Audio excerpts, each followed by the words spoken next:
Bert will write down the time. And I will come and stand right there. Excellent. Okay. Shouldn't have to what? Yeah, but point so he knows to write down the time.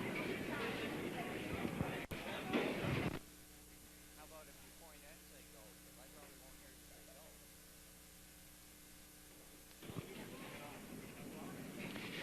go. Okay. Here we are, and due to time restrictions today, we're unable to show you the whole 11 games. We have approximately 2 hours on Cablecast 10 today, and a little bit of an extended show. So joining me once again, Bert the Coach Harding as color commentator, and he's going to give you the results of the first 4 games that were bowled off camera. Bert? Thanks, Ricky. It's going to be a good day today, and it's already started out. We've had 4 matches, and unfortunately, they've all been 4 one-sided wins. So if the winner wins, he's won real good. Richard Blanchette defeated Elio Chiodo 250 to 180. Unfortunately, Elio's just come back from a big holiday in Italy, so Elio hasn't been practicing. Lena Chibb defeated Richard Blanchette 220 to 187. Pat Haley then defeated Lena 246 to 209, and Ron Butler defeated Pat 269 to 226. So we're now having Gary Grant taking on Ronnie Butler. So I'm sure the games now are going to start picking up. The qualifiers from here on in have really bowled well today in qualifying. There's been some beautiful scores. Very good. Okay, I think we're ready to go now. And signal our bowlers there. Gary Grant will be the first bowler up. Gary Grant is elected to start first and finish last.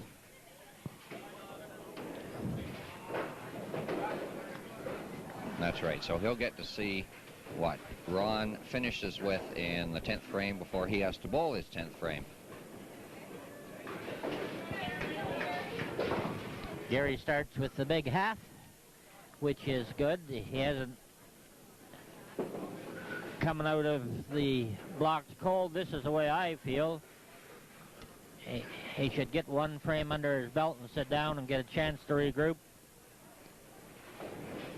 However,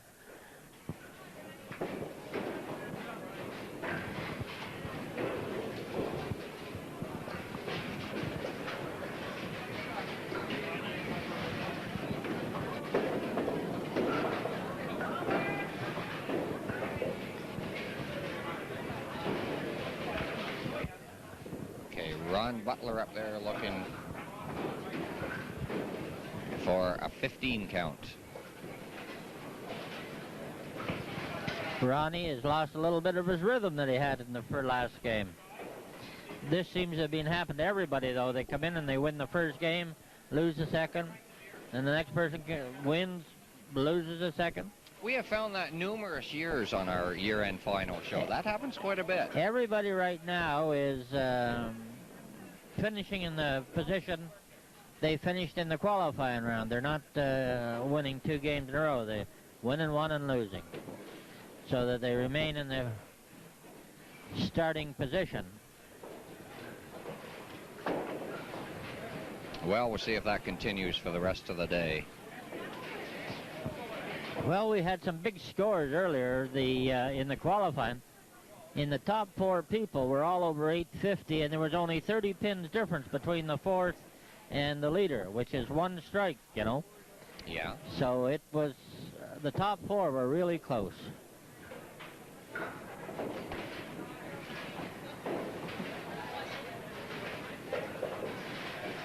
So Ronnie has 2 opens. Right. You might have noticed when Bert was giving us a rundown of the first 4 games, it looked like a trophy coming out of the back of his head, or on top of his head there. The Alex Sparky Donaldson Trophy. Somebody that the Alex knew. Alex Sparky Donaldson. It's very appropriate that this trophy is given for this tournament. This tournament features the best bowlers in Oshawa and district. Sparky Donaldson was one of the finest managers, coaches, in one of the leaders in the bowling game for many, many years here. Sparky was coach manager of the old Acadian Cleaners Tony Refreshments team that competed in the Toronto City Majors, and he was one of the mainstays around here for many, many years for 5-pin bowling. And I'm happy to say I knew the man well. He was a great friend and one of my teachers in teaching me the game of 5-pin bowling. And I'm very proud to say that, yes, I knew Sparky Donaldson, a great, great sportsman. Okay, Gary Grant with a slim 6-pin lead after the third frame. Gary with 3 spares. Ron now on 2 strikes in the third and fourth frames. So Ron has started this game. He had a little bit of a slow start. 2 open frames in the first 2. He's right back with 2 strikes. Here comes Gary. Gary with his first strike of the day, 3 spares and 1 strike. Now I have some special statistics to give you for our big show of the year, as I do each and every year. And Gary had the 3rd highest single in a qualifying round of all our bowlers today, and that was a 369, and that was his career high single. So he had a good year. He had the 2nd highest qualifying round of all our bowlers, and that was a 1492. He also had the 3rd highest TV average this year of 255. He's going to have to go to in this game today to catch that pace that he was bowled in all year on TV. Yeah, but this is a case where both these fellows show a backup ball. Ronnie's a classic bowler, whereas Gary's got a little different approach. However, if you watch Gary when he releases his ball, that ball is really turning well. Of course, if you're teaching, you advocate an approach like Ronnie's. However, the results, of course, are the same. If you turn the ball properly, get it out on the lane, you can score. Do it the same way every time, though. Oh, Ronnie's up little. So now there's a 5-pin difference. 120 to 115 on completed when they've completed 5.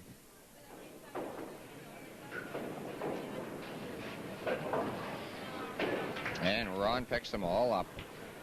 Ronnie didn't have to pay the penalty shot there. No. Comes up with a spare. 2 spares in a row. 2 strikes and then 2 spares. Gary with an open. He had a head frame pin in the last frame.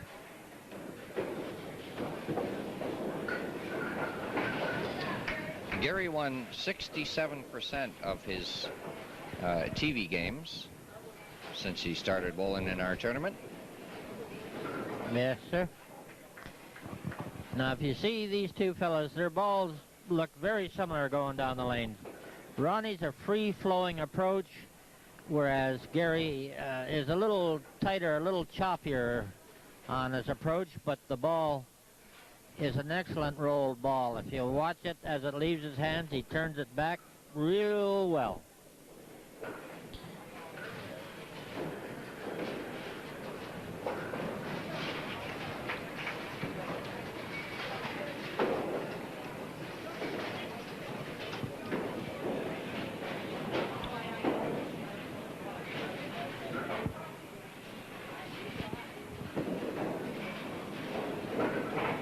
Still a relatively close game.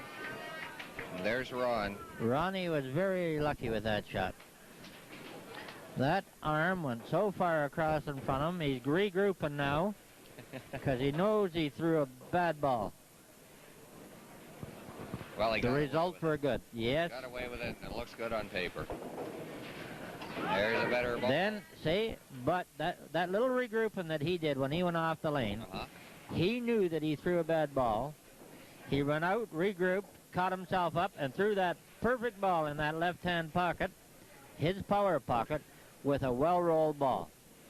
Now, there's a fellow that made a mistake, got away with it, but did not live on his laurels. He went out and corrected it and threw the perfect ball. That's right. Something for our viewers to remember. If you throw a bad ball, step off the approach. Think about what you did.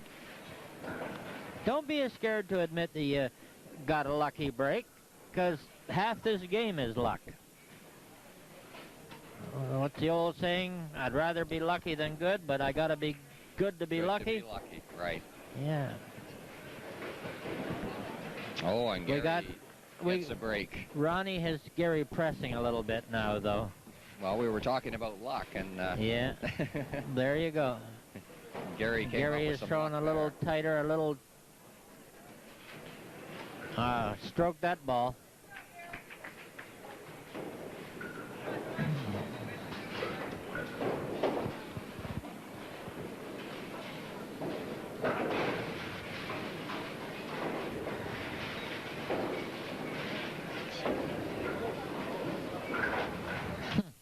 Another great... He is a thing of beauty to watch when he does it, you know, when he gets going. He sure is. When he gets wound up. He is nobody can a beat real thinking man's bowler. He's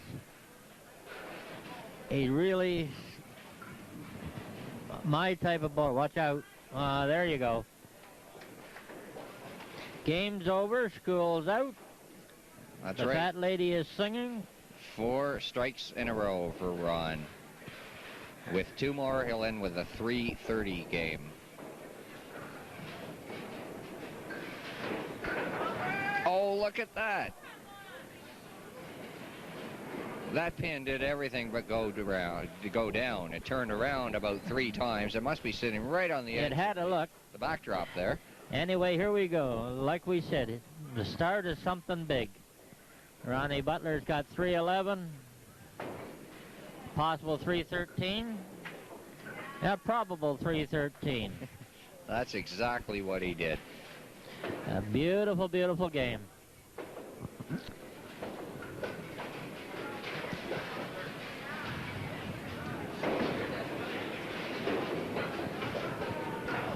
Gary finishing Gary off just the 10th. couldn't get untracked. Finishing off the 10th game there. And no, he just he had the 1 strike in the 4th frame. He was going well until the 5th, when that head pin in the 5th. Threw him off maybe, yeah. And he got a 12 8th. count, and then he missed, spared in the 7th, corner pin in the 8th, or 7th, head pin in the 8th. But this head pin in the 5th, head pin in the 5th, head pin in the 8th. Was, yeah. He was throwing good, picking them up, picked up a lot of spares, which is good bowling.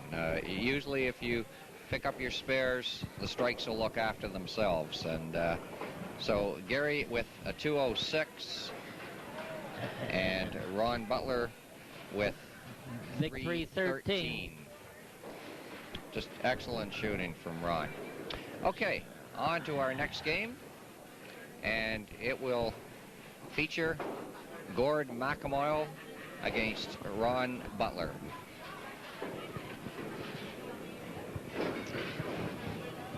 And Gord is going to go first there. And there we go. And there he is on the screen now.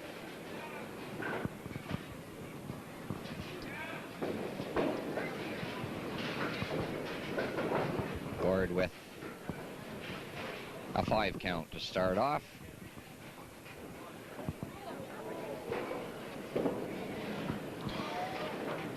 I didn't see Gordy McAmoyle throwing too many warm-up balls, and maybe that's too bad, because I consider this guy one of the real advantage stories of the last while. Gordy came out of nowhere working with the kids at the Oshawa lanes and bowling out of the Oshawa lane, and now he's got involved in tournament bowling. Gordy never seems to miss a tournament. He's one of the most likable fellas. Although you'd get an argument if you asked my daughter. But Gordy's always got a smile for people, except when he's your opponent on the lanes, and then all he's got for you is strikes. Well, you're right on, Bert, and incidentally, Bert didn't look at my statistics before he said that, but he's exactly right. Gord started in 1984, and he just bowled 1 month. He missed 1985 altogether. In 1986, he bowled twice. 87, he bowled 5 times, and this year, he bowled 8 times. And here's the results. He made it onto our final show for 1988. So perseverance pays off, I guess. Probably the 4 times that he missed bowling this year was probably in the summertime when he's away at the cottage or something.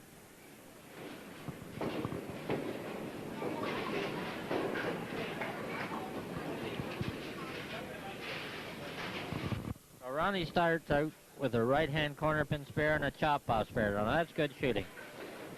However, as good as Ronnie is, he can't give this fella any room.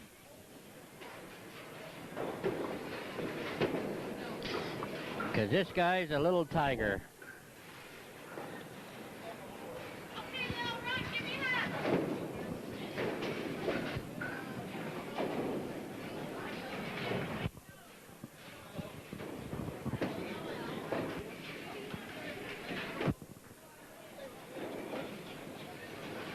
Okay, Gord picks up his pins, picks up the spare, his first mark of the day. Ron with 2 spares.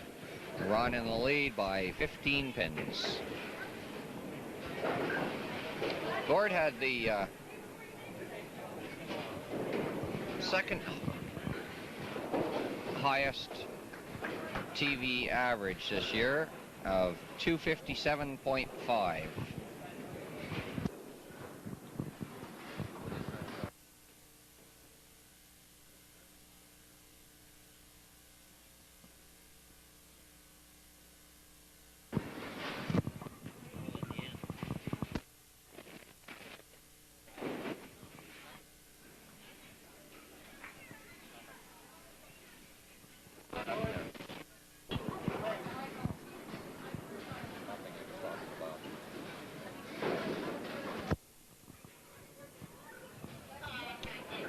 Okay, Ron in the 3rd frame. 2 chop-offs. Figures he got lucky with that Oh, one. yeah. He got a break. I didn't really get to see his form.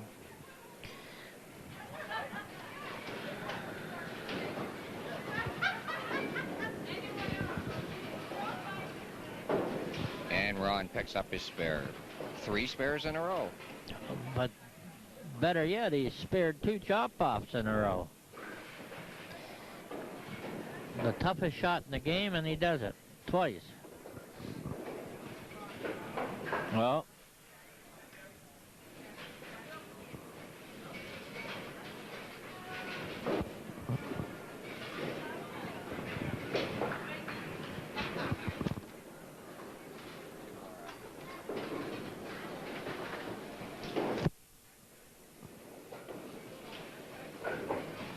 and Ron back with what else? His spare. Another spare. 4 spares in a row. 2 of them with chop-offs, 1 with a right-hand corner pin. however, he's not running away from. Gordy's had 3 bad frames, or not bad frames, but he's only averaged 15 a frame, and Ronnie's not running away from him. If he don't run away from him, when Gordy's doing this. And Gord really did have quite a year. He had a high 5-game qualifying set this year of 1349, and that was his career high 5 too. He also had his career high TV single of 272 and his career high TV average of 257.5. So all in all, it's been quite a good year for Gord. It's been even better the fact that Gord McAmoyle threw the first 400 game on the opening day of the North End Bowl. That's right. Gordy McAmoyle shot a 420, the first 400 game to be rolled at North End Bowl, and I can't think of anyone that deserved it more. That's right. We'll be filming at North End Bowl after this year. or after this show. This will be the last show filmed at Motor City. Yes, it's a piece of nostalgia. It is. After all these years, this tournament will move to North End Bowl. A lot of memories there. We started in about 1972, I think. This tournament started way back then. Yeah. When Bruce Moore, who's an employee here who works here on Sundays, and Louis Maurice, who are both also friends of Alex, put up the trophy that you see behind us today. And in memory of Alec. And they're to be congratulated on their choice. It's a beautiful trophy and a beautiful thought.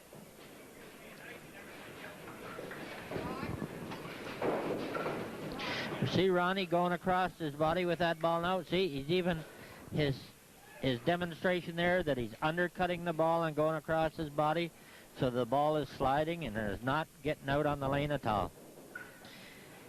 He's cutting under the ball and the ball does not get out to his line. So he's back there regrouping, thinking his thoughts. Now their ball. Nope. That was the ball. Probably never hit a spot, but that was a better delivered ball.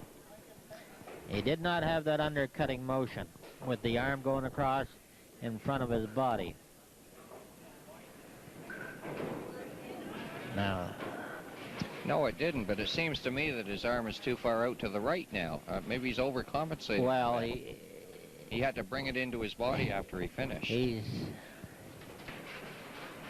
Ronnie is a little upset. He knows that with Gord giving him this kind of advantage, he should be way ahead. But no, he's let Gord come back. Here he comes. And yes, that's right. Sir. Gord back with a big strike in frame 6. This fellow will never give up.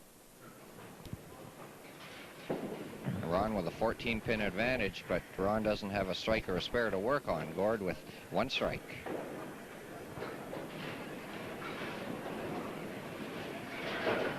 Ooh, whoa. Just a little thin going away. Leaves that left-hand corner. But watch out.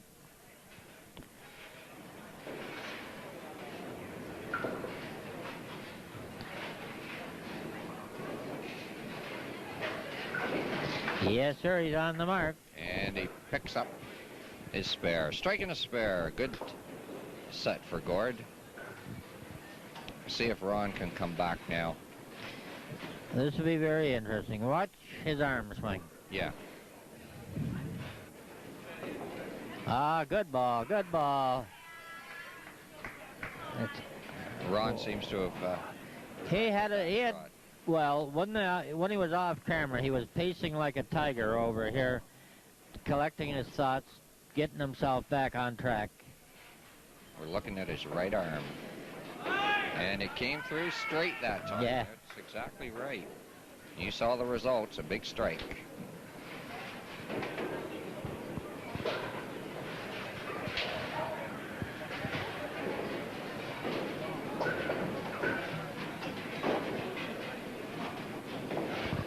Yeah. And up pops the devil. The worst sound in the world, a headpin plunk.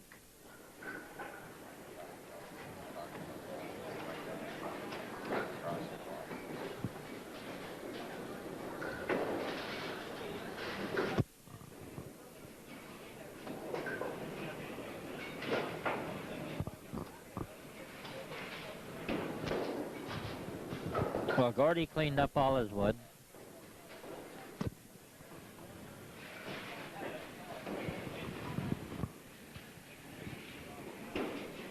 Ron with a huge lead now, 84 pins after 8 frames.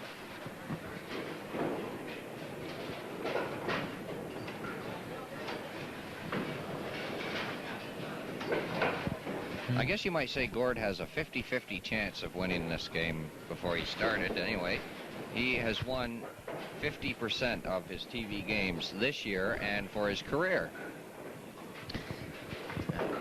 Gordy has picked 3 headpins so far, and it's pretty tough to win when you start punching the old nemesis. Okay, you see Here. Ron there taking his time. He's thinking every shot out now. He seems to have corrected himself. Let's see if it works. Oh, yeah. And he got a kick When back. he gets the ball rolling like that. You heard the roar from the crowd over that one. Still seems a little unhappy with his shot, though. He's Well, Ronnie is not doing things automatically like normal. Ronnie's got to fight the ball right now. He's got to really concentrate and think it all out, as everybody should all the time anyway. But with a guy like Ronnie, once he gets his rhythm and gets going, he can do it consistently without worrying. Now here he is. Okay. There's the Ronnie Butler we all know and love. Another 300 game. Because I'm sure he's going to hit the head pin. Kiss of death. Kiss of death. He went right across in front of him. Right across in front of him. okay. Well, you see But he still got the 300. the consternation on his face there after throwing that shot. But he has won the game. He has an 89 pin advantage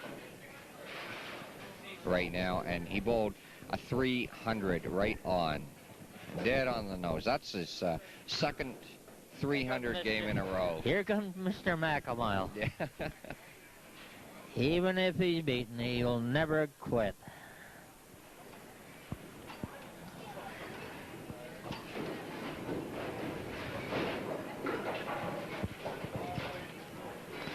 Gordy just don't seem to have the ball turning tonight.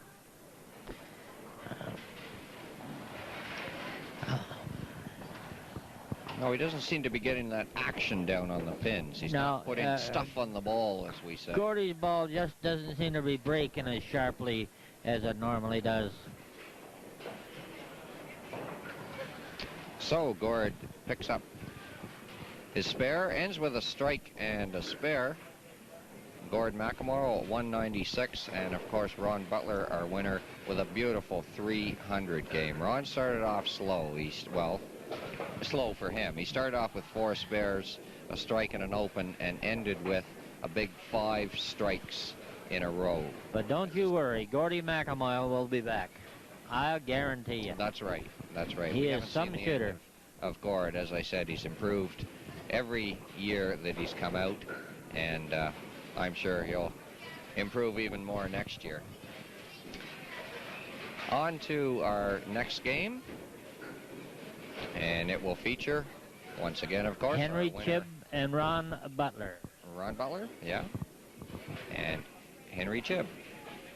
And this time we get to see Ron go first.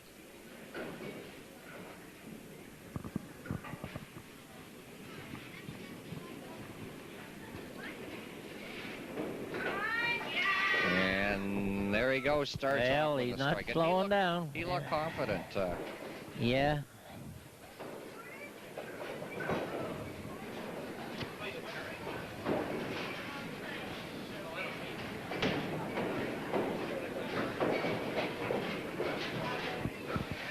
Henry Chibb. This fella has come a long way in the last few years, too. He started out in that classified group also. Remember, I always say that classified is the best tournament for new bowlers and that to get into. They get all the confidence in the world because they bowl with all the good bowlers, every class, and they pick up a lot of confidence. And this man has progressed so very well. And while it's not fancy, he is good. Of course, that's the husband of our floor director. That's right, we saw her a little earlier. Yeah, it would have been interesting to have the two of them meet. It would have been. I was hoping that it would have But happened. The first time we had a husband and wife team on the final show. Ronnie Butler now has his ball moving. When he throws on the head pin like that and breaks it up for a chop off, tremendous shot. And there's how you take advantage of a good break.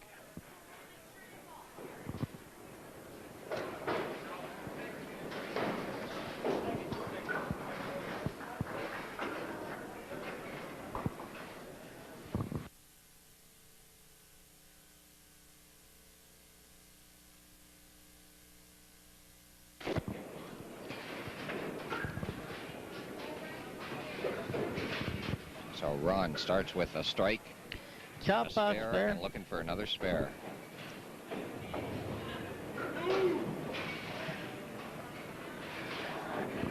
Ron.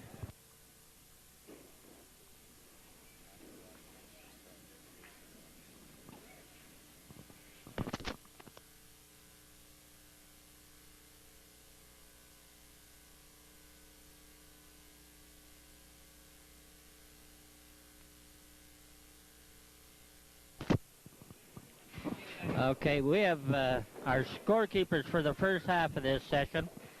On the right is Casey Butler, daughter of Ron, and her girlfriend Tanya, and they've been keeping score all night, and they've been doing a fine job. And we owe them our thanks. Of course, Casey's quite a dedicated little bowler herself now. Yes, that's right. Maybe she's the inspiration for Ron down there. Got to keep going. Got to beat my daughter. Well, we've got a 16-pin match. They're both open in the third. 71 for Ron and 55 for Henry. We can hear Mother Mouth in the background now. Lena cheering the pins down for her husband. You know, I was just thinking, if there's, we mentioned earlier about how many games the people have to bowl today. They bowled 3 in the qualifying round. This will be Ron's, what, about 5th? 4. Yeah. This is his 7th game he's in right now. 7th game today. So if anybody can pace themselves through that many games, it would be Ron Butler, because he does have such a relaxed style. Well, yeah, he is the ultimate, the rhythm bowler, whose style, when he's doing it right, there aren't many better. If it would get to the final, if he should get to the final, we'd have 2 of the finest, stylists, best rhythm bowlers in the district. Stevie Barker and Ronnie Butler. Of course, you're talking about Steve Barker, right? Yeah. Oh, whoa, way to go. Oh, what a blow away. He blew that out of there, looked like the aces, and got the kick or the fall on the left corner.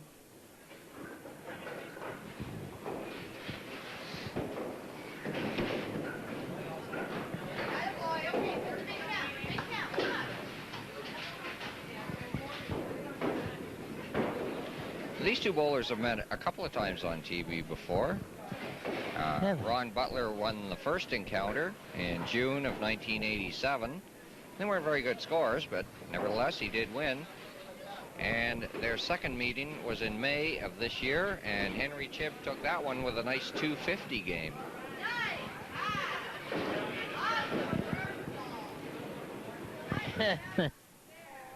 Yeah, Mother's really giving it to him.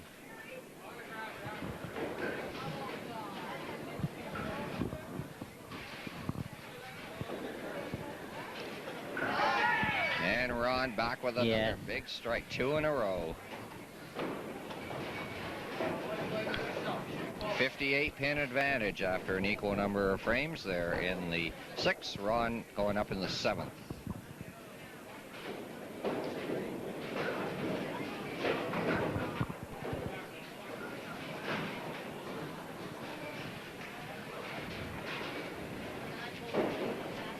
Ron appearing to be a lot more confident than he was last game. Ronnie has just made 2 mistakes in a row. And of course, there's the Butler sign.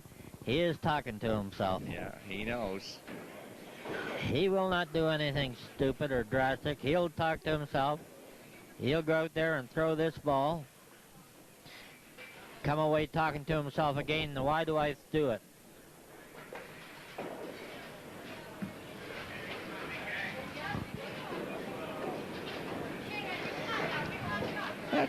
seems to be a It's trend among bowlers. I used to Yeah. talk to myself when I was up there, you know. Well, not like Ronnie Butler. If the camera could catch him now when he's pacing back and forth like a tiger talking to himself. That's right. Well, if we get a chance after this, we'll take a shot of Ron in the background there. Pacing back and forth, thinking every shot out. And there he is. Yes, there's Mr. Butler talking to himself, pacing back and forth, getting his mind back in sync with the game. Meanwhile, Concentration of that man. he has a 37-pin lead. They're both open in the 7th, 172 to 135. That's right. Henry with a 12 count in that last frame. You know, Henry rolled 794 for his 3 games to qualify. Nothing shoddy about 794 for 3.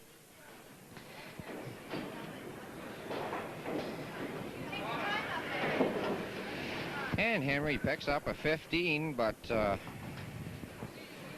he's That gotta is do no more way than to that beat be Ronnie a- Butler. To be a threat to Ron, yeah.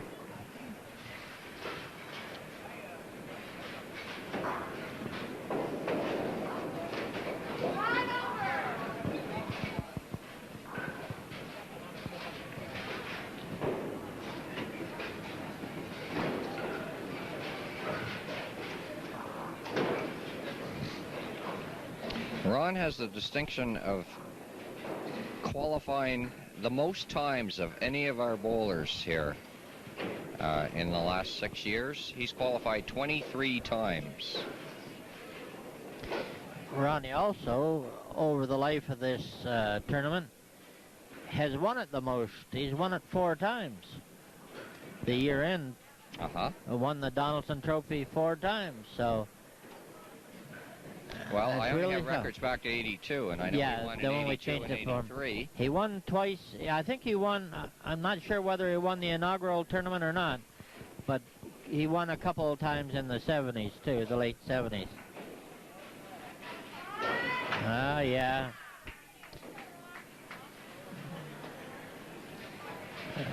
Ron he making ca- his customary Yeah, he has a 35. frame spurt. He has 35 pin lead after 8, 185 to 150. Henry has just not thrown one of his games today. No, we're going to see some more of Henry, though. He well. won 40% of his TV games in his career, Uh, but this year he won 67% of his TV games. So he did have a good year, and he's looking forward to a good year in 1989. Henry right today, his approach just seems to be a little fast, and he can't get his arm out in front. You hear the ball thumping. That is not Henry Chibb throwing that ball. That he is just a little quick on his approach. His arm is not getting through, and he's dropping the ball at his feet. That's a little better ball, Henry, but you still paid.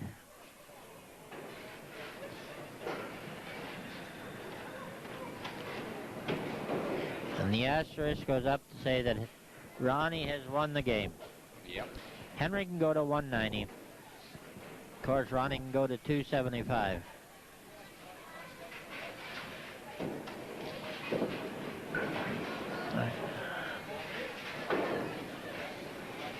And Henry says, okay.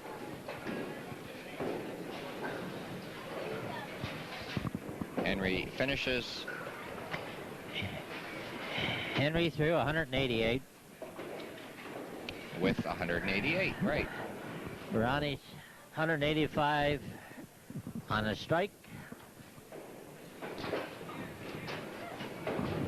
210 and counting.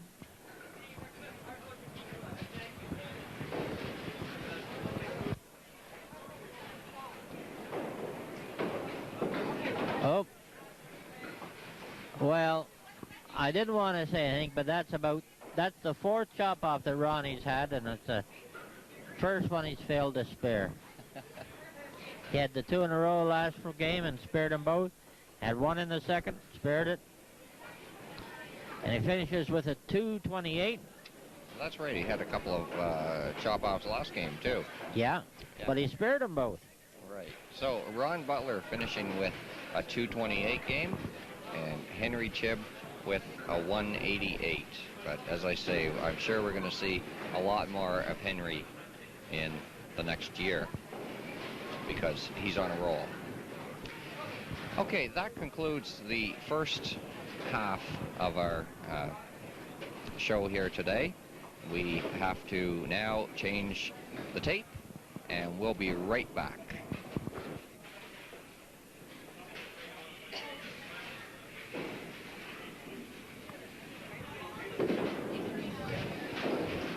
And welcome back to the second half of our show today. We're about ready to go. The first bowler up will be Wendy Harding. Familiar name. I say that's a familiar name. Yes, it sure is. Of course, we're going to have nothing but unbiased commentary, right? Nothing but unbiased commentary, yes.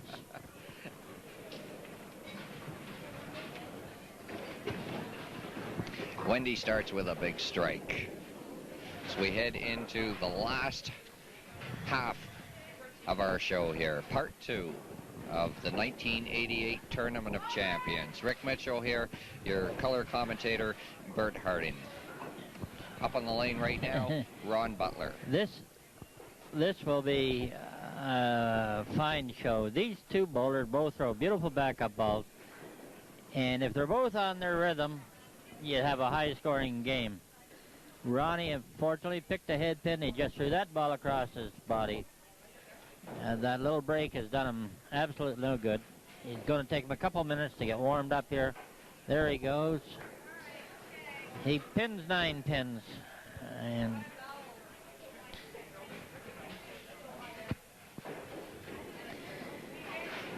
I do like the way this man operates. He's made a mistake. He knows it. He doesn't hurry into the next frame and make the same mistake.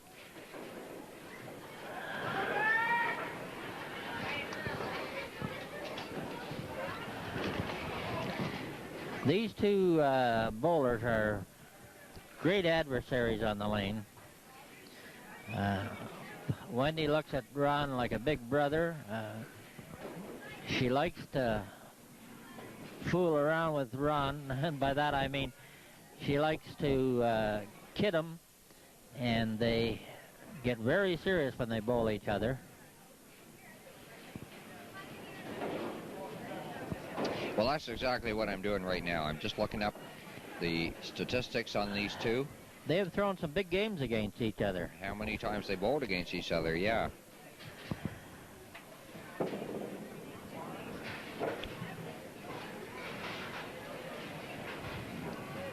And it looks like 3 times they've bowled each other.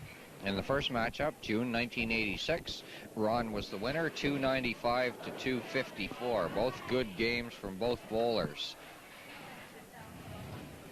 Then again, in June 1987, Wendy was the winner, 261 to 248. Again, both good games.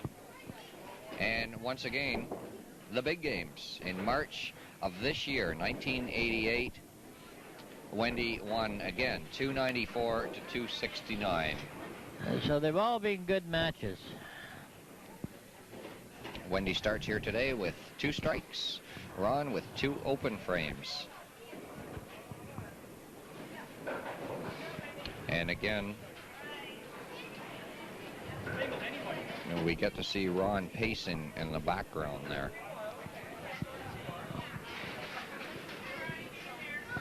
Thinking about every shot.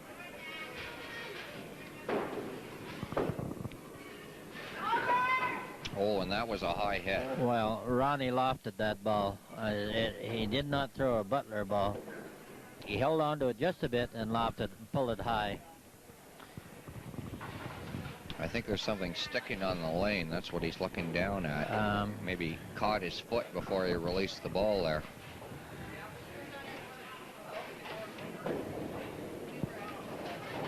And picks off his spare handily.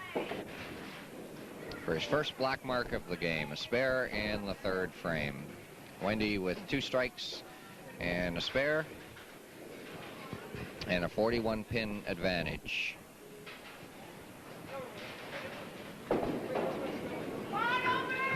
Ronnie is lofting the ball now. He is not staying down and letting that ball roll. He is coming up a little bit and lofting the ball, hold on, so that it doesn't have the turn on it. He's not throwing his usual smooth ball there, no. Not right at the present. He is just...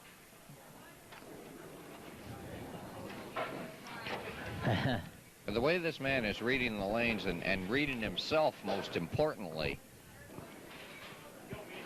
I would think that he'll probably correct himself.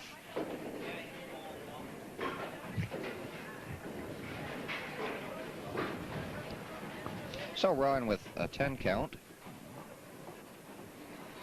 after that disastrous frame, and I think we're about to see Ron start pacing again. Here we got a little bit of speed coming up. There he goes. She's coming up. You saw him do that last frame game. We'll see if it works this game for him. Wendy trying for her spare.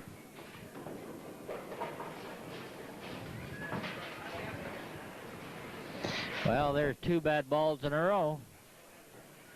She's got to keep her head down and get that shot out on the lane.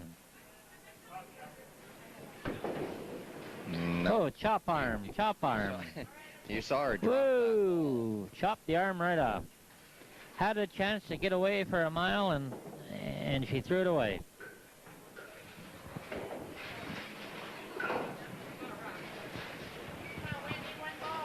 See if she can regroup. Both bowlers struggling at this point. Well, Wendy with a light hit. Almost gets away with it. well, Just leaves the left-hand corner pin.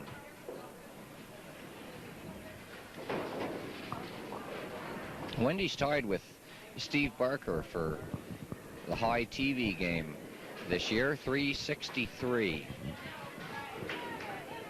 That was only one less than her career high TV game of 364, of course.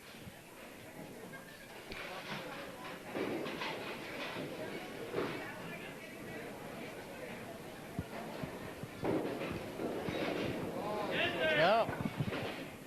There's Ronnie. Both of them are coming up very quick. Both of them are over in the right-hand side, and both of them are left-hand pocket shooters. Their power pockets are our left-hand one, and they're not hitting it. Both of them are coming up early. Here. That's a little better, Ronnie. That's a little better. Still 41 pins are both on spares. They both had left-hand corners and spared them.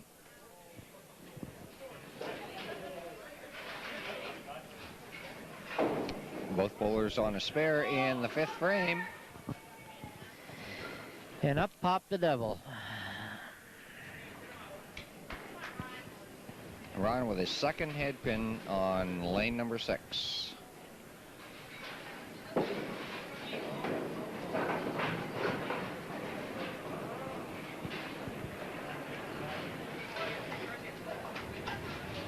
But this game is far from over. This is only the halfway mark.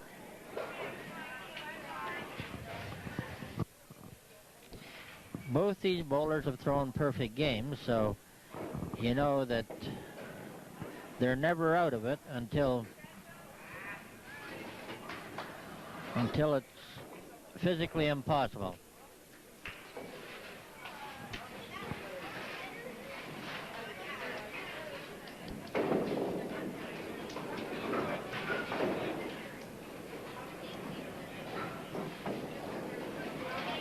Here we go. Oh, right-hand corner.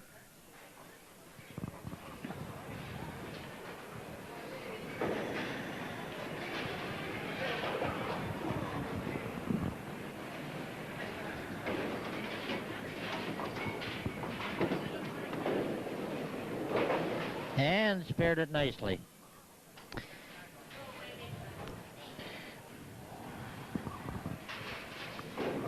That she does. Wendy with her second spare. People say she's the best bowler in my family, girl bowler in my family. or best daughter bowler I got, or something like that. That about covers it, doesn't Yeah. it? You can't get in trouble saying that. No.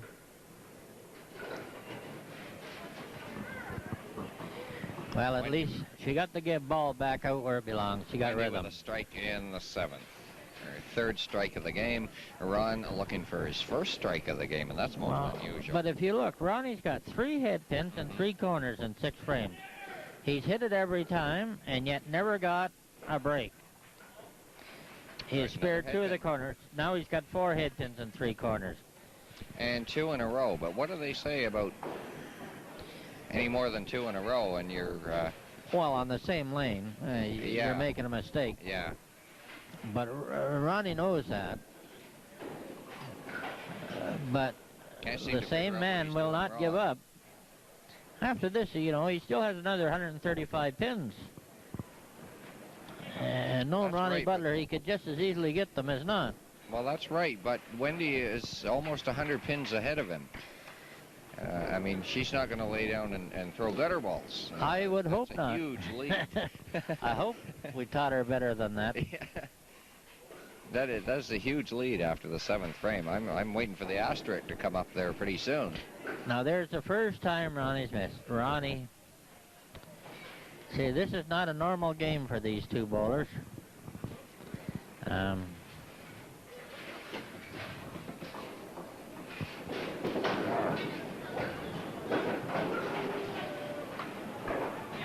They're not quite the textbook way to do it, but the ball was breaking back off that, so the hit... All looks the same on paper, as they say. Yeah, that looks as good as a proper hit. Wendy with a strike working. Wendy had the highest TV average of any of our bowlers here this year, with a 278.25 for the TV portion of the show.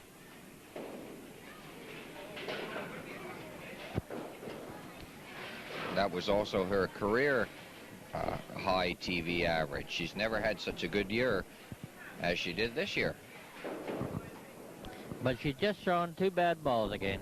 On her open frame the last time, she threw 2 bad balls. She comes up too early, doesn't get the ball out on the lane for 2 balls, and then she throws a perfect ball.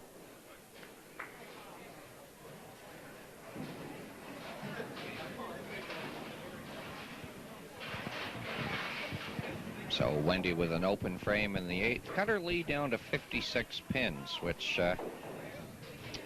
I guess is within distance of Ron catching her.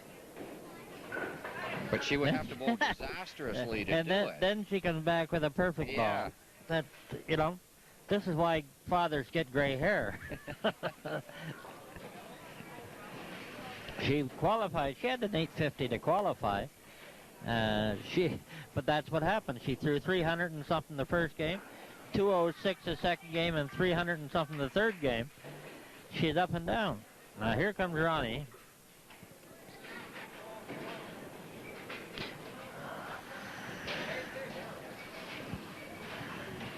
If Ronnie could strike out, you know, it would, well... Ron with a strike. I was just going to say, if Ronnie could strike out for 222, Wendy would still have to have a mark. A spare of, or... Well, no, she could have got a 25-15 count for 128. But she could not have afforded to miss.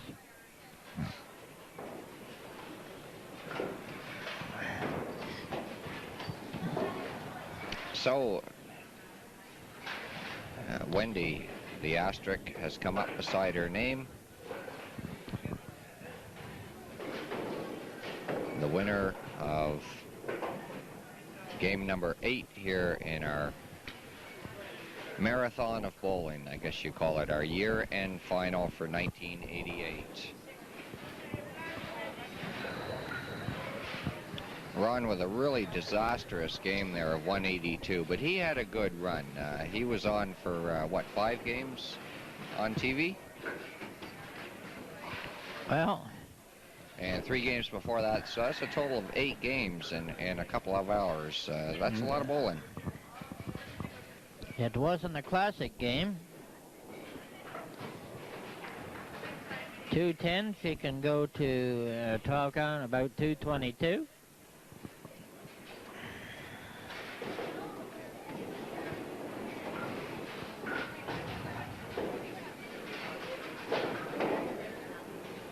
A big 222, a Union bowler. Right, so Andy ends with 222, which is a familiar number here in Oshawa. Ron Butler with a 182. And as Bert said, it wasn't really a classic game for these two bowlers, not one we'd expect. However, Wendy is the winner, and she will take on our next bowler coming on here now, which will be Joe Bartlett. Her old nemesis, I guess. Some interesting totals in this game, or in this match. Right, these two have a running feud for a lot of years, and today should be no exception.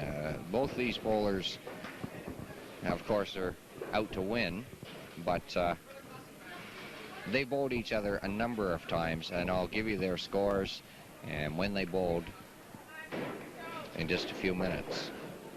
We have now changed scorekeepers. We've got on the second shift, and now keeping score are Steve Young and Chris Valentini, two fine young bowlers in the YBC program.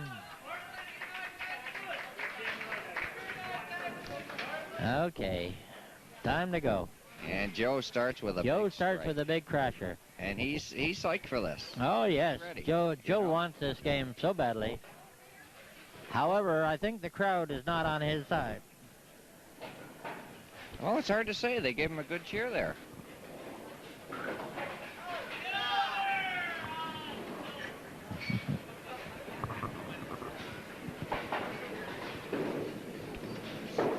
Wendy leaves the corner pin, and the crowd starts shouting already. This is going to be a good game. Yeah, we should have some noise here. Oops. We didn't stay down. We didn't stay down on that one.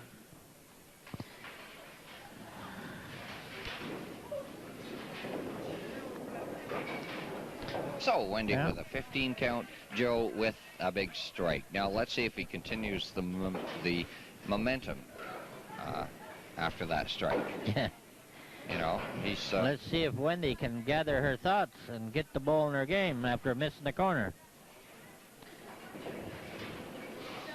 You know, there it is. There it is, she did. GCOYS. Good count on your spare, Wendy. That is the cry. It's something they facetiously say when somebody misses a corner pin and that they should have spared and get a strike right after it. Everybody yells, good count on your spare.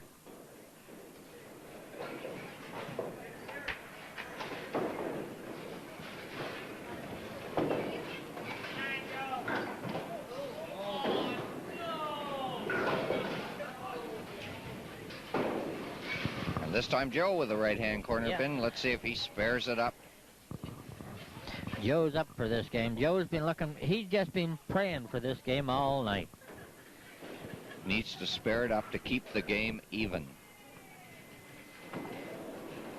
Ah, he's got it. No trouble at all. Joe no trouble at all. Back from that one, just like he knew what he was doing. Yeah.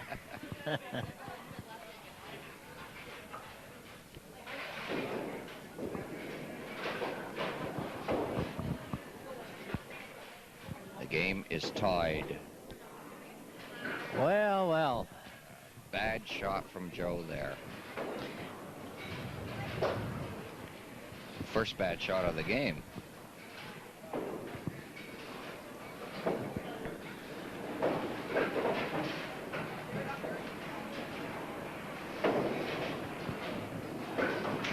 And he spares there. it. Joe got a strike spare. and two spares.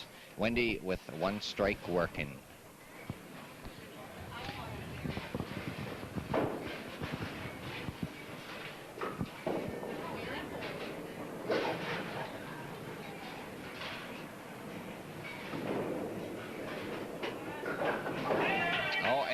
Wendy with 2 strikes working now. She's got herself together after that frame. She gets a little psyched up when she plays Joe. Joe and her have a running verbal fight all the time when it comes to bowling. Nothing malicious about it. They just love bowling against each other.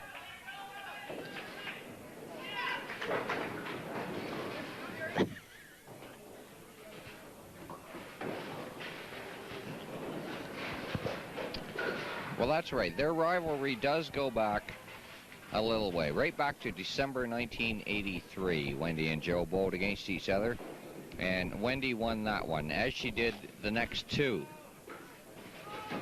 Joe with a head pin there. So Wendy won the first 3 times that these 2 bowlers met. And then she lost. Joe won in September of 1987. But then he lost again in last year's final. They met again, and Joe lost. They haven't met since last year, exactly a year ago. Oh, so that's Joe, why Joe was hot to trot when he first came out here to win.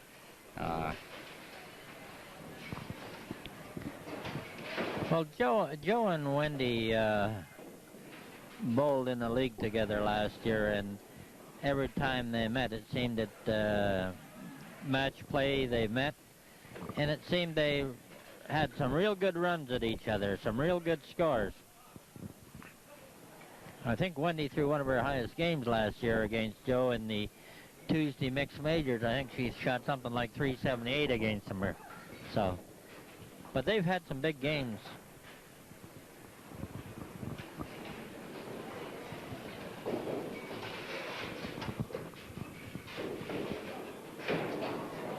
Joe, you can't do that. You're giving it away now, Joe. 10 count on a head pin.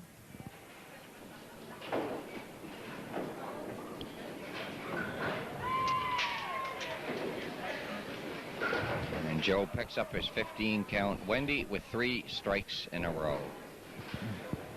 Looking for number 4.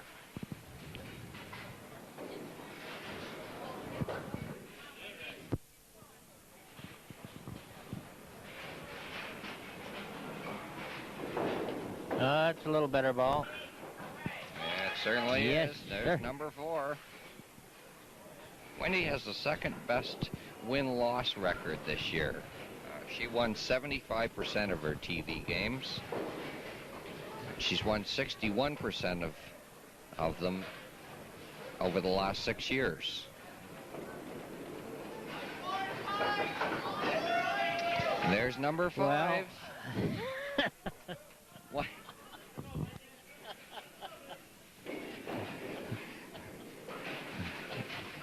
What?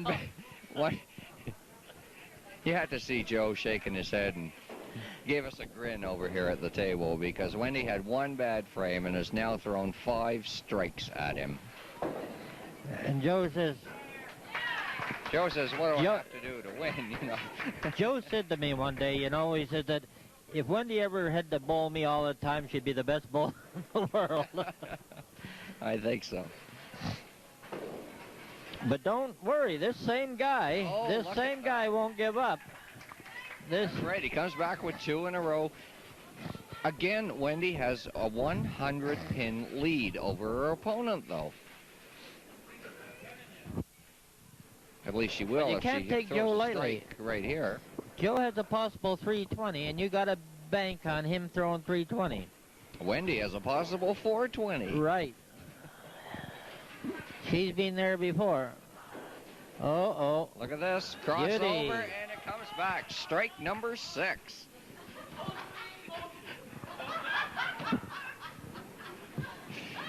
This has brought the crowd to life.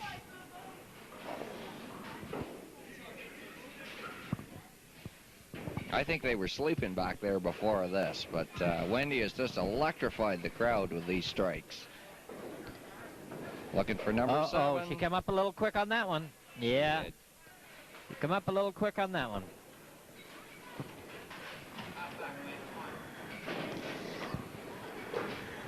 Well, she had a good run.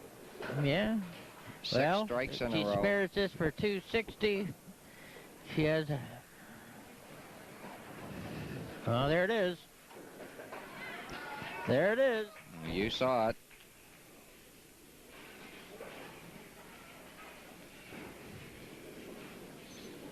Six strikes and then a spare for Wendy. Wendy's got her good luck charm with her tonight. She brought her nephew, who wanted to come to see Annie Wendy bowl. So nephew Sean is here, and he's just a cheering back there too. See, he is not giving up. This man is not giving up. That's right. Joe with 3 in a row now. Wendy's going to need all of that 320, I'll tell you. That's right, and Joe gets to watch what Wendy finishes with, so if she should have a bad finish... Oh, Joe just finished bad. Oh. Yeah.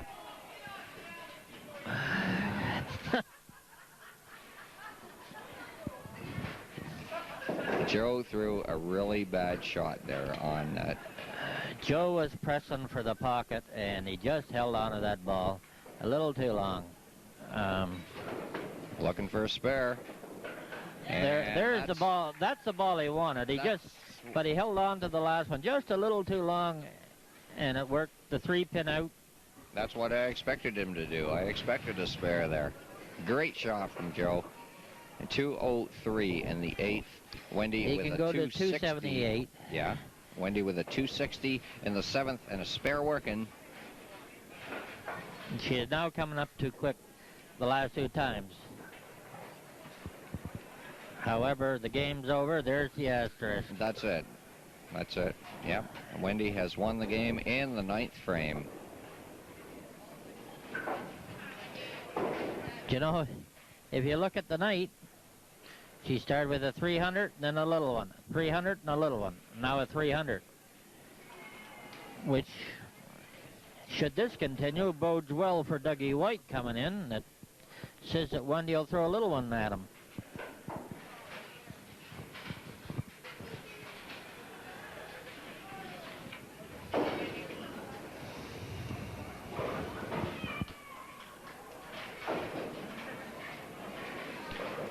Dead certain that Wendy is going to end with a 300 game. She has 295, 1 frame to go. And, well, you know, beautiful looking shot there. She's not letting up at all. No.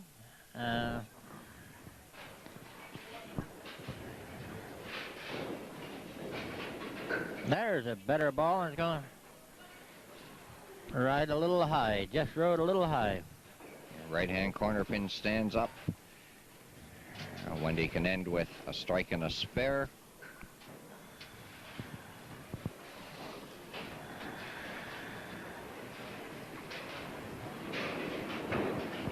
$325.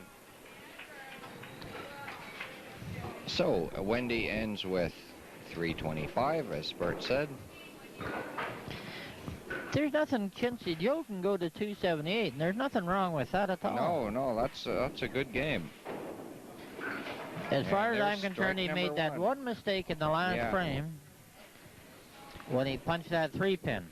If you think you've seen Joe a lot of times on TV, well, you'd be right, because he has the most TV games of any of our bowlers here today. A total of 41 games bowled on TV. Talking statistically, I'm into my 2nd page of games against people for Joe. He's one of the finest competitors around here. You know, everybody likes to ride Joe, but Joe takes it all with a smile and laugh and gives it back as good as he gets. I think he encourages it. Well, I think he likes to make a little controversy. Right. Anyway, that's the end of the game. Wendy ending with 325, as we said. Joe Bartlett with 268. And, right, that's not a shabby game. No. That's, you know, really good shooting. 593 for pins for the 2 of them. That's just about as close as you can get to 300 apiece, eh? Right. On an average. Exactly. And in case the fans are wondering why I'm not looking at the camera, we have a couple of cameras here. The TV over to my left is showing us the scoreboard, and the TV to my right is showing us what's on camera at the time. So when I'm on camera and I'm not looking at the camera, that's what I'm doing. I'm reading the scoreboard for you. Okay, we're going to head into our next game now. This is the semifinal game. Second last game. It's Wendy and Doug White. Game number 10 for the day, and the second last game of the day. And as Bert said, Doug White, who you see on the screen right now. Yeah, Dougie had a beautiful 866 to qualify. Dougie's one of our newcomers to the bowling scene. And he has made great strides. He's another one of these fellows from the classified, or the 210 and under, a couple years ago, and has just taken to the game of bowling and become a pretty fair shooter.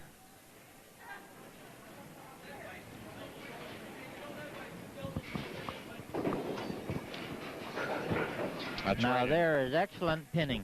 That's right, another case of practice. There is excellent pinning.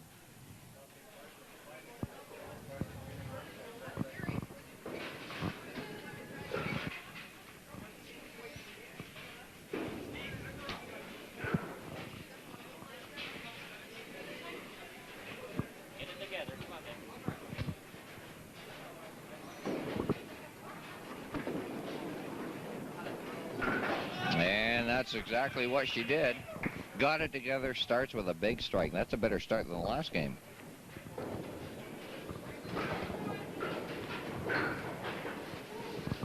Yes. You always wonder and worry about the letdown after a game, a big game, or a game they want to win, to a game that like this. And she had just proved it right again. Well, you're right. That happens quite often. Well, people get so psyched up. She was so psyched up for the game with Joe. They had some words before the game. Not mean words, but she said she wanted to meet Joe. Joe said he wanted to meet Wendy, and they wanted to beat each other. Yeah, So they got all psyched up. Now here comes the letdown after. See, she's much too fast on that shot.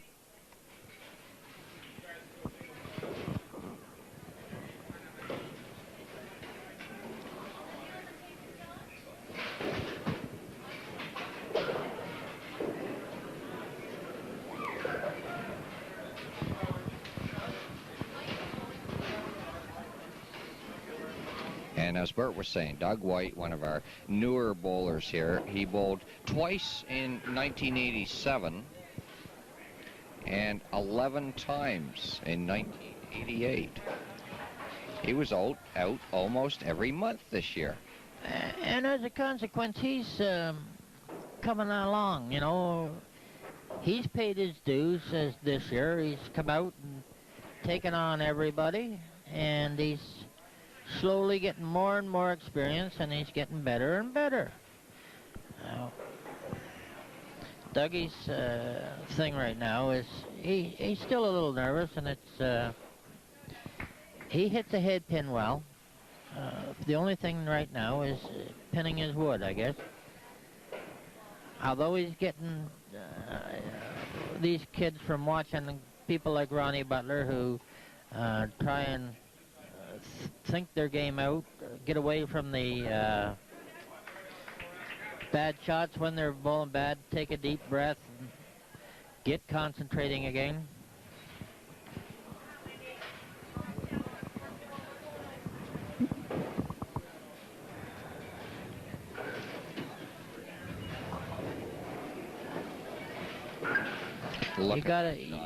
You gotta remember that although it don't look like it, Dougie White's got to be given.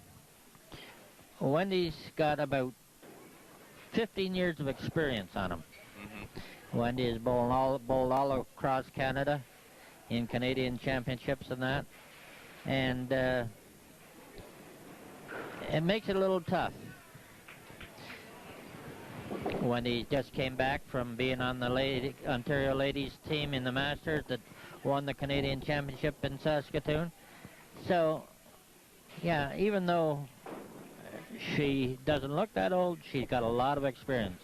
She's been bowling for a long time. Well, that's right. How old was she when she started? Probably 4 or 5 years old? Yes, she was way back then. Uh-huh.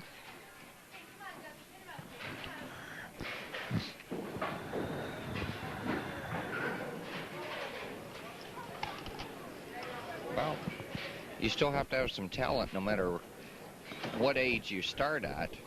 Oh, yeah. She certainly has that to back it up, too. Not only the years of bowling, but the talent is there, too. And a good coach, of course. Well, you know, it's funny. For years, she wouldn't listen to Dad for the longest time. I remember those days. Until she was about 17 or 18. Then she found out that maybe Dad did know a little bit. Well, you go through a stage where you don't listen to anybody, especially your parents, eh? And when they happen to be your bowling coach, that's not good. But it turned out okay, and you've seen that today, Wendy, with that 300 game last time. Heading for another one now. She has 2 strikes. See, like I said, Dougie is hitting Hinton every time. Uh-huh. The only thing, Dougie's just up a little tight. He has not got all his swing. He don't have it coming all the way through. No. And it's placing. So Right. the ball is not really tearing the pins apart. He's getting the chop-offs, the splits, the corners, and the hip pin. Give this fella a little time, and he will be one tough shooter. Once he gets a little experience so that he finishes the shots when he gets in the tough matches, and he'll be the tough match. Bounce the ball, get away with it. No, you don't. Leaves the right-hand corner pin. That's He right bounced about it Doug, in. though. We'll take a look at that the next time he's up. His arm is not following through at all. He's throwing it out on the lane, and his arm is stopping, which means he's placing the ball on the spot. He's just a little self-conscious. Yeah, we have the glory of watching him in the qualifying when there's no pressure and he's just bowling for a score. Dougie rolls very loose and a very powerful ball, you know, and give him some time. Like I say, give him some time. He's going to be one of the fine tournament shooters around here because he's not as scared to compete. That's a better ball. A little high. With the same result. Oh, it just come up a little high at the end because it was turning well. 2 right-hand corner pins for Wendy. Shouldn't have any trouble picking this up. Unfortunately, wish that was true. She has been having trouble with her right-hand corners in the last while, yeah. Yeah. She has a tendency to flip it out. She throws approximately... She has a tendency to flip it out, and there it goes by. The old Mitchell curse there. I said she shouldn't have any trouble. Look And what so happened. she shouldn't. With the ball moving from left to right. She throws the exact same spot or arrow that I do out on the lane there. Yeah. I noticed that when she picked it up. And that's the one I throw for. Right-handed bowler. Well, you see, that just tightened the game up. Now, if Dougie gets a double here... Right. Let's take a look at Doug's arm, though.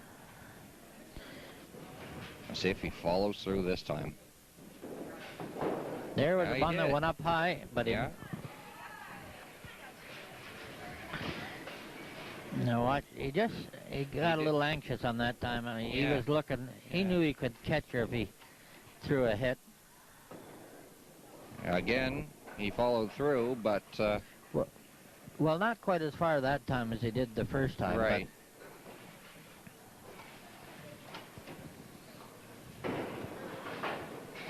And Doug is tied with Lena Chibb for the most number of times bowled this year.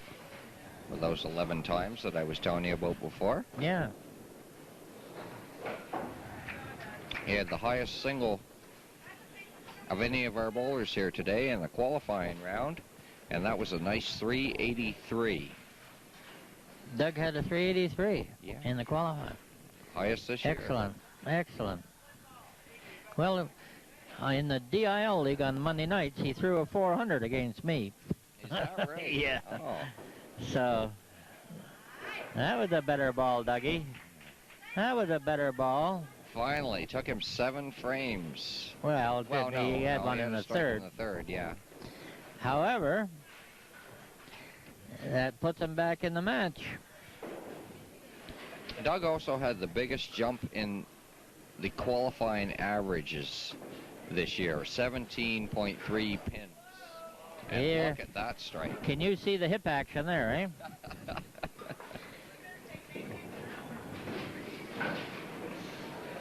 That's right, we saw the body English on that one.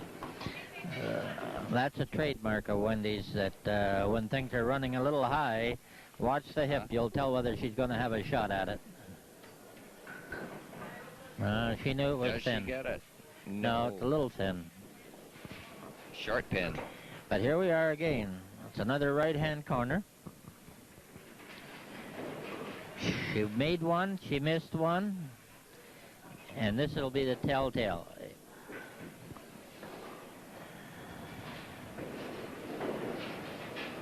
Almost too fast. You see, when she bowls, when that foot had to come up to stop herself, she was too fast. She knows it.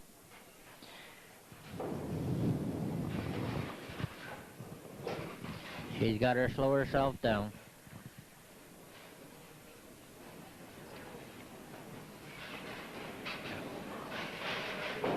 Doug also had his career high 5 in a qualifying round this year, 14.07. That's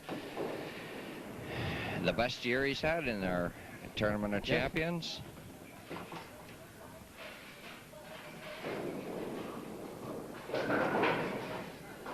.1407, that's a 281.4 average. Just a little quick with the first one. It don't come up, and then he turns around and spares it with a beautiful ball. Qualified today with an 866. That was only 14 behind our tournament leader so far, Steve Barker. You'll be seeing next. Then we really have a problem. There, oh, nice. Oh, look at that.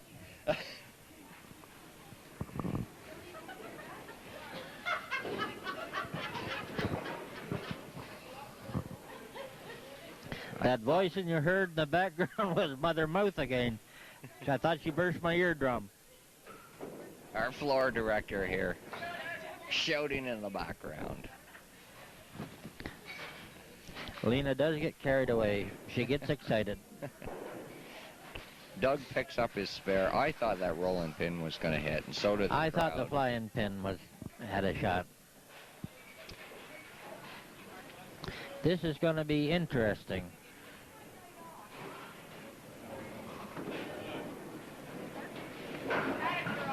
Yeah.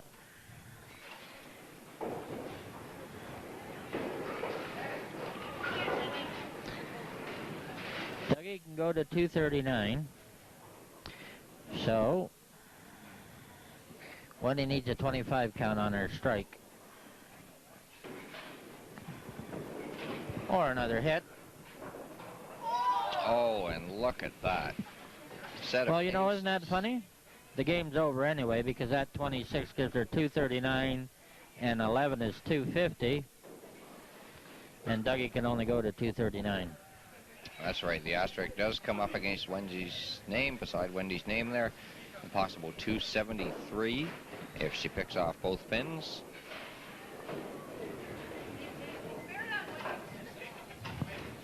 And it was lucky it wasn't a close game at the end. Yeah. It was lucky that's all she needed to win. So.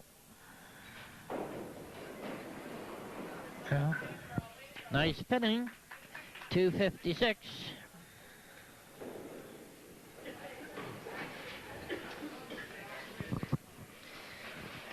Like I was saying, it brings up trouble in the 10th or in the last game because two of my favorite proteges are going to be head to head. That's right. It does Mr. make Barker. an interesting last game. It'll be interesting at work on Monday. Both these, all of That's us right, work together in the National Bowling Headquarters. And you both drive to Toronto We all together. drive together. Wendy drives, so Steve better watch out he don't have to walk. That's a long way to walk to Toronto.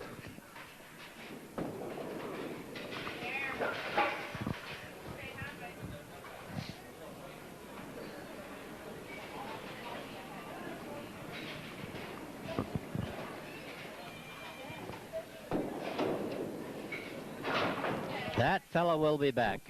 He will be back. That was one of Doug's best years, and it might not be the most satisfying ending to the year, but nevertheless, it was a good year. Doug ends with 224, Wendy with 256, in spite of that aces in the last frame, which was too bad, but that's all she needed to win, and that's exactly what she does.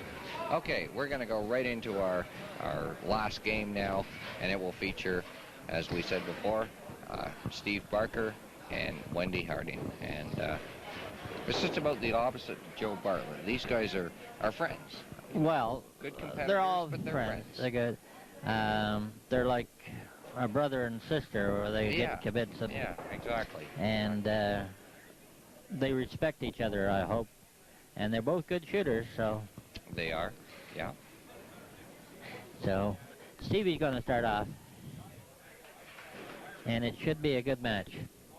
Stevie right now is throwing really good ball. He had a bad spell there up till the last Masters Championship tournament, but lately he's been throwing super ball. There'll be no give and take here, I'll tell you.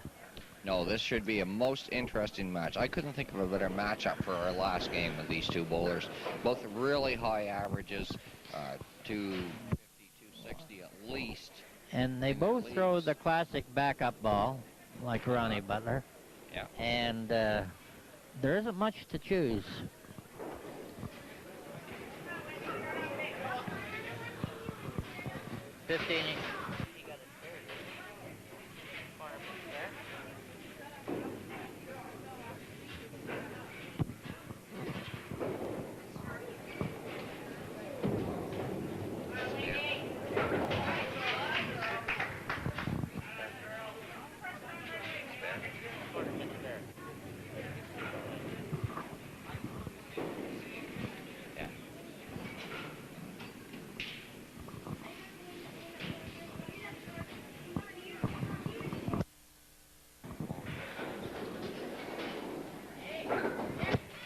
So Wendy goes a double. Steve starts with the corner pin spare, and Wendy has the double.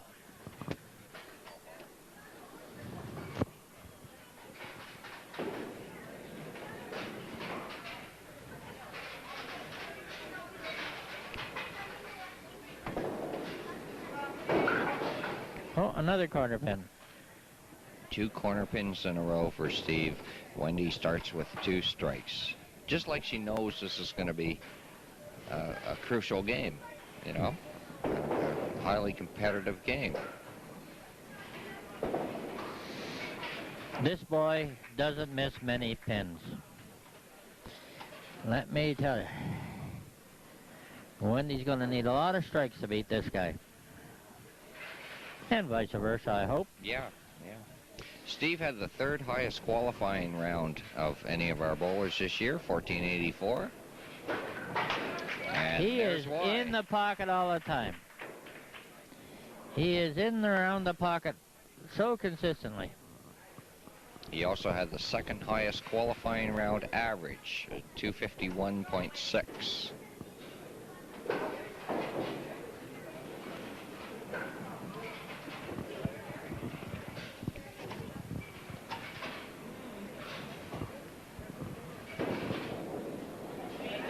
No, she's not going to give him nothing. She's not going to give him nothing.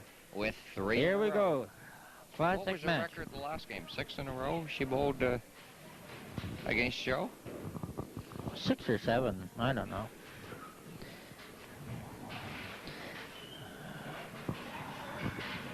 Looking for strike number 4. Get out of it. See how she let up on that ball? A dead-on hit. Yeah, we saw that. She slowed down her arm swing.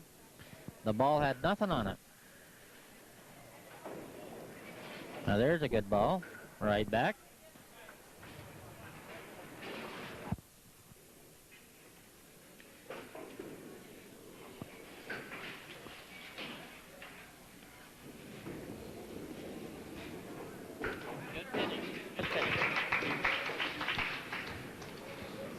Wendy with a 15 count in the fourth frame.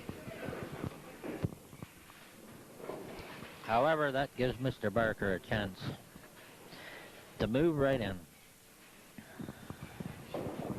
Oh, what a ball. Look at that. Yeah, He has one of the most powerful balls around. all the way. Knew that before it left his hand. Incidentally, Steve is tied with Wendy for the high TV single this year of 363. And he bowled that against Wendy. Yeah. And that's his career high. So he likes bowling her too. Oh, hey, the good bowlers like bowling each other. Yeah. That's why this tournament champions is such a fun thing. Doesn't matter which week it is. We have some real good competition.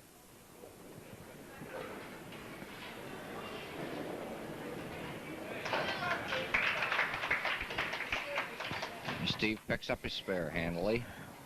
No trouble at all. That corner pin. Wendy with 3 strikes and a head pin. Let's see if she gets back on track.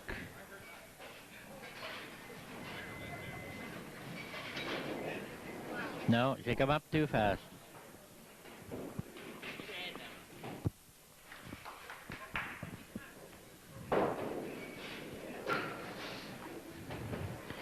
Well, if she spares us up, it's only 11-pin match.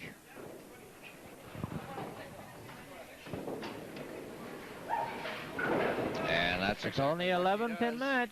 131 to 120. both bowlers with a spare in the 5th frame. Wendy up to start the last half of the last game of the day.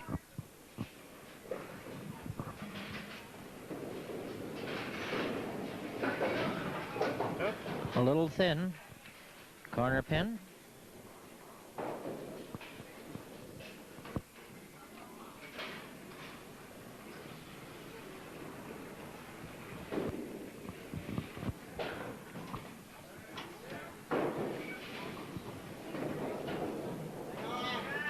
And again, now I didn't say anything that time. Again, Wendy has trouble with the right-hand corner pin, and you said she's been having trouble lately.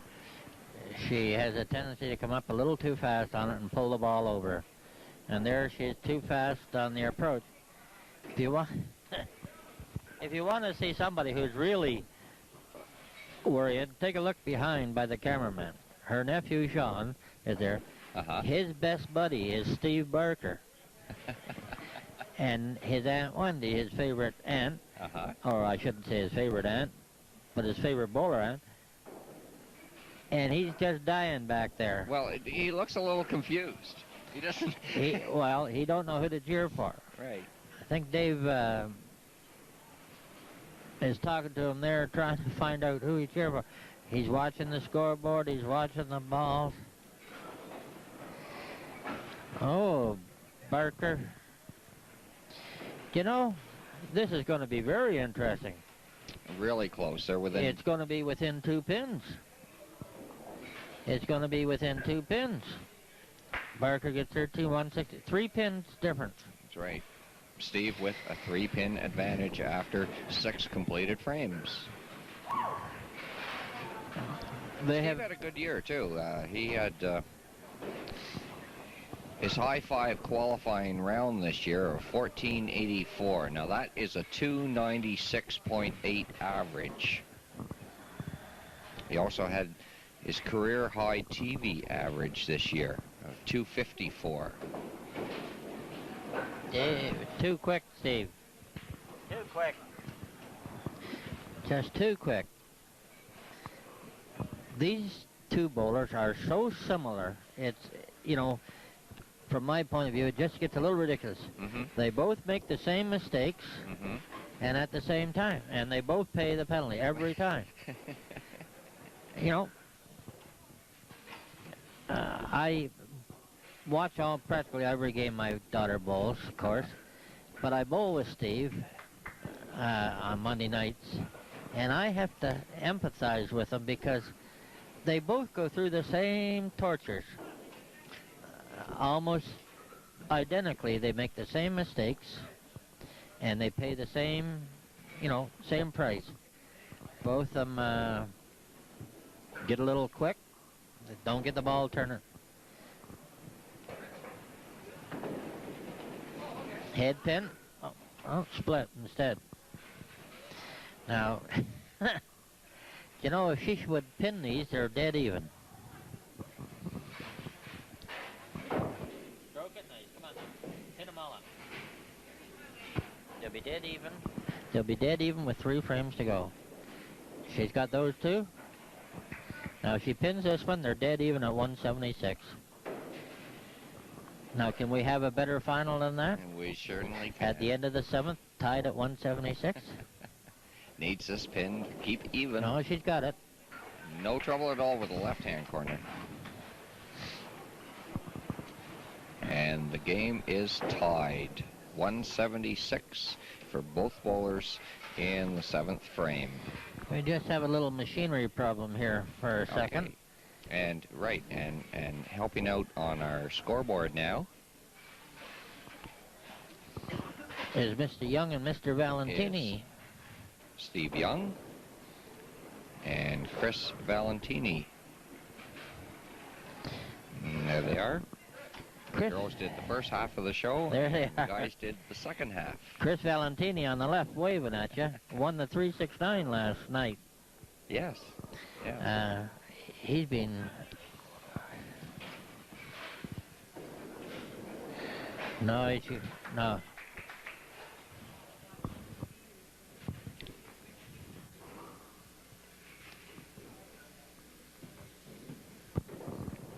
No. See, this is when it's who's going to make the last mistake. Oh! Don't even have to hit him anymore. I'm sure the wind took that one down.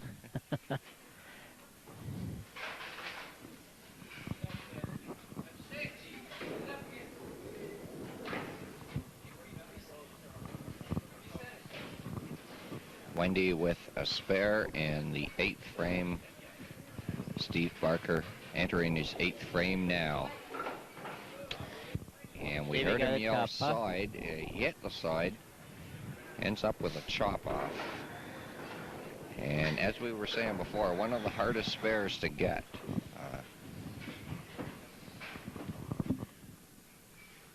Let's see if Steve has some luck with it here. And he does.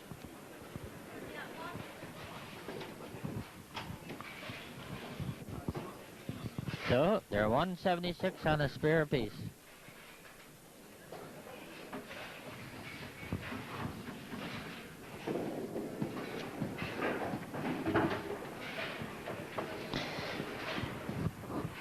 Stevie left the corner pin, 204. This is going to go down to the last ball. It is going to be really close.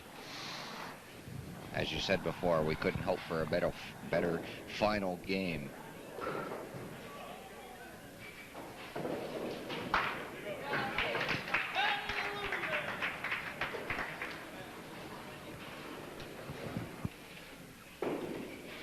Put it together. Slow down, stay down. Steve with a spare in the 8th and 9th frames. Wendy has a spare working in the 8th. This is her 9th frame, 17-pin advantage. Oh, and she got a break. Could have been a split very easily there.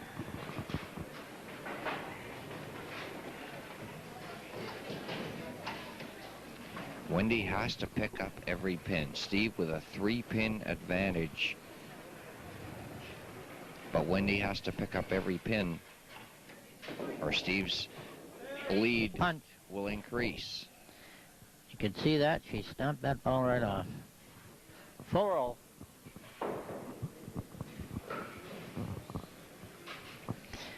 So, this is going to be interesting. Wendy needs every pin. She must pick up this. A 216. And hope for a good 10th frame, because Steve has an 18-pin lead now. She must strike out to force Steve to strike. No. This is interesting.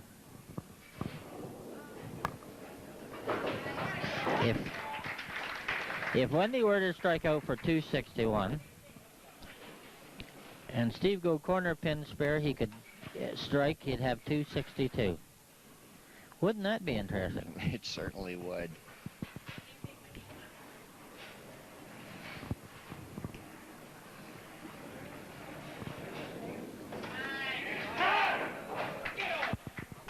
Okay. Get this at 246. And then we'll have to see.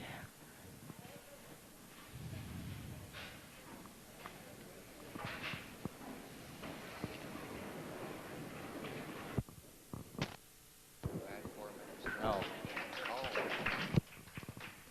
So Wendy shoots 246. This is going to be interesting.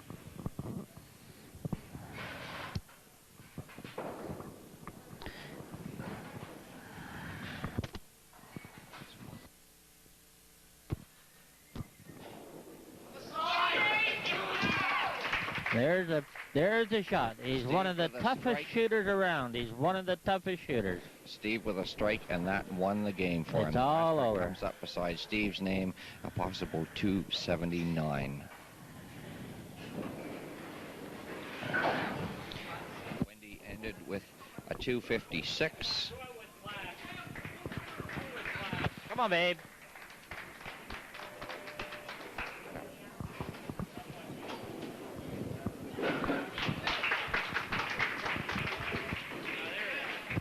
That was an excellent match. An excellent match. So Steve finishes with a 264. Wendy with a 246.